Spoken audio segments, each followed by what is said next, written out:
नमस्कार और स्वागत है मधुर फिल्मी संसार में। 12 जून 2025 गुरुवार का दिन। समय दोपहर 1:38। अहमदाबाद का आसमान बिल्कुल साफ था।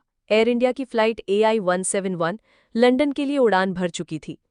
किसी ने नहीं सोचा था कि ये फ्लाइट कुछ ही सेकंड बाद एक जलती हुई कब्रगाह बन जाएगी। आज 16 जून को हम आपको सुनाएंगे उस दिन की पूरी सच्चाई, वो भयानक मंजर, वो रूह कंपा देने वाली चीखें और वो एक चमत्कार जिसने इस पूरे देश को हैरान कर दिया।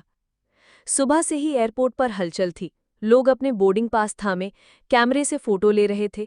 कुछ पहली बार विदेश जा रहे थे, कुछ अपनों से मिलने। फ्लाइट AI 171 को संभाल रहा था बोइंग 787 ड्रीमलाइनर, एक आधुनिक विमान जो हर मायने में सुरक्षित माना जाता है। प्लेन में सवार थे 241 लोग, यात्री और क्रू मिलाकर। दोपहर 1:38 पर प्लेन ने टेक ऑफ किया, लेकिन सिर्फ 30 सेकंड बाद सब कुछ बदल गया। फ्लाइट ने जैसे ही आसमान पकड़ा, अचानक विमान ने कंट्रोल खो दिया। तकनीकी खराबी की वजह से विमान सीधे दिशा भटक गया और मेघानी नगर इलाके के बीजे मेडिकल कॉलेज के स्टूडेंट्स हॉस्टल से जा टकराया। एक जोरदार धमाका हुआ, आग की ऊंची लपटें उठी, हॉस्टल की इमारत भरभराकर गिरने लगी। जो जहां था वहीं फंस गया। चीखें, धुआं, लपटें, ऐसा लग रहा था जैसे पूरा इलाका नर्क बन गया हो। इस भीषण हादसे में कुल 269 लोगों की जान गई। 241 लोग विमान में सवार थे, कोई नहीं बचा, और 38 लोग हॉस्टल में मारे गए, अधिकतर मेडिकल स्टूडेंट्स थे। इन 38 में से 5 होनहार MBBS छात्र ऐसे थे जो परीक्षा की तैयारी कर रहे थे। 3 छात्र गुजरात यूनिवर्सिटी से परीक्षा देने हॉस्टल में रुके थे और 2 वहीं के रेगुलर स्टूडेंट्स थे। इन सब का सपना था डॉक्टर बनकर इस देश के लोगों की सेवा करना। लेकिन किस्मत ने उन्हें उस दोपहर ऐसी जगह पहुंचा दिया जहां न तो कोई तैयारी काम आई और न ही कोई दुआ। 5 परिवारों के सपने उस दिन राख में बदल गए, माँ बाप के सपनों की भी और भारत के भविष्य की भी। शवों की पहचान तक मुश्किल हो गई थी। 270 से ज्यादा बॉडीज पूरी तरह जल चुकी थी। DNA जांच के बिना किसी को नहीं सौंपा जा सकता था।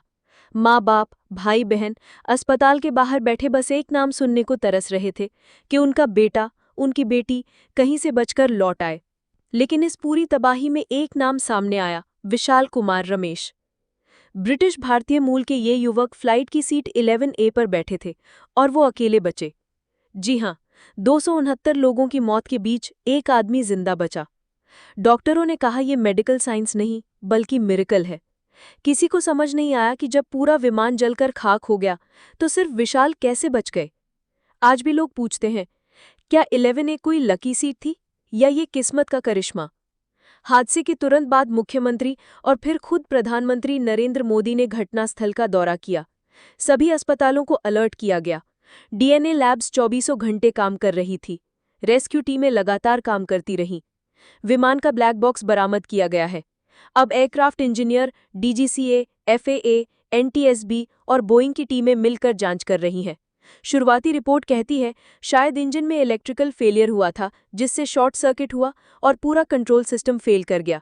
लेकिन अब तक असली वजह साफ नहीं हो पाई है और जांच जारी है।